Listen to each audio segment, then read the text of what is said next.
ஹரே கிருஷ்ணா.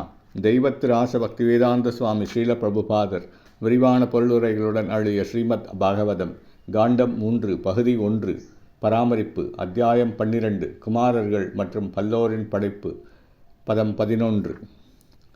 ஹிருத் இந்திரியாணி அசுர் வியோம வியாயுர் அக்னிர் ஜலம் மஹி சூரியச்சந்திரஸ்தபஸ் சைவ ஸ்தானானி அக்ரே கிருதானிதே. மொழிபெயர்ப்பு. அன்பு குழந்தையே, உனது இருப்பிடமாக நான் ஏற்கனவே கீழ்கண்ட இடங்களை தேர்ந்தெடுத்து விட்டேன்.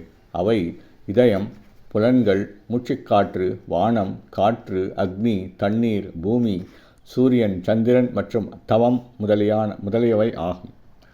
பொருளுரை. பிரம்மதேவரின் சினத்தின் விளைவாக அவரது இரு புருவங்களுக்கு மத்தியிலிருந்து ருத்ரன் ரஜோகுணம் மற்றும் தமோகுணத்தின் ஒரு பகுதியாக பிறந்தார் என்பது முக்கியத்துவம் வாய்ந்ததாகும். பகவத்கீதையில் ருத்ரனின் கொள்கைகள் விளக்கப்பட்டிருக்கின்றன.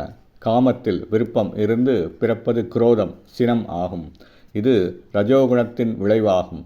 ஆசை நிறைவேறாத பொழுது சினம் தோன்றுகிறது. அது பந்தப்பட்ட ஆத்மாவிற்கு வெல்ல முடியாத பகைவன் ஆகும்.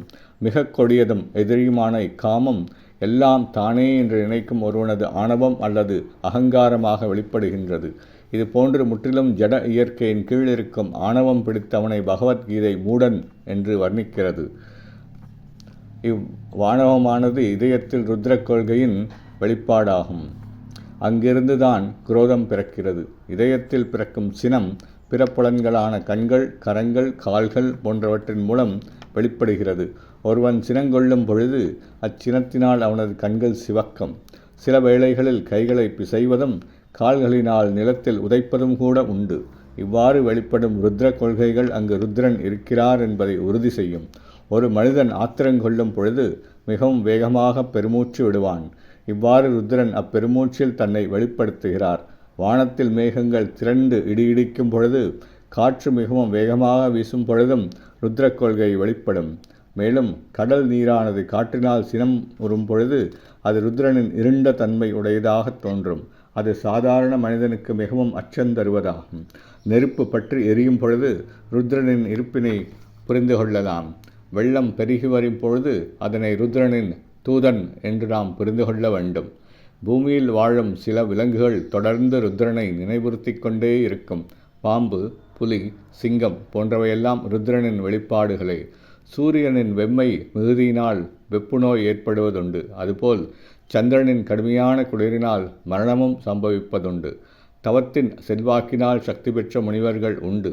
பல யோகிகளும் தத்துவவாதிகளும் துறவிகளும் ருத்ர கொள்கைகளான காமம் மற்றும் சினத்தின் பாதிப்பினால் தங்கள் சக்தியை வெளிப்படுத்துவதுண்டு.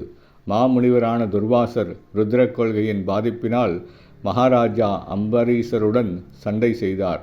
இதுபோல ஒரு அந்தனச் சிறுவன் ருத்ர கொள்கையினை மகாராஜா பரீட்சித்துவை சபித்ததன் மூலம் வெளிப்படுத்தினான்.